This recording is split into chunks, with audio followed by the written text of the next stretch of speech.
Yo, what's up guys? Welcome back to the channel. In today's video, I'm going to show you how to handle partial payments in QuickBooks. It's going to be a quick one. We're not going to waste much time, so let's get into it. The first step is to create the invoice. Start by clicking the plus new and then invoice and then fill out the details as usual. Customer name, item or services, price and due date. Save and then send the invoice to the customer. Step 2 is to record the partial payments. Now, once the customer makes a partial payment, you're going to click the plus new again and then select received payments. Choose the same customer and QuickBooks will open show any open invoice. Next is to enter the amount paid. Now, in the amount received field, you're going to type in the partial amount that they paid.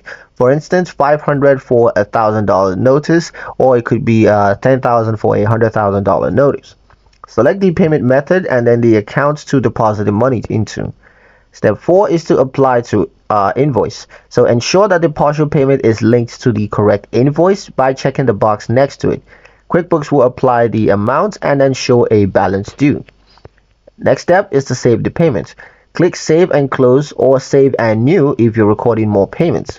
A pro tip: QuickBooks will automatically update the remaining balance and keep track of what's still owed. You can always send reminders later. And that's pretty much it for the video, guys. Hope you liked it. Hope you find the information here useful enough. If you did, like, share, and subscribe for more helpful tutorials. Thank you guys for watching, and we'll see you in the next one.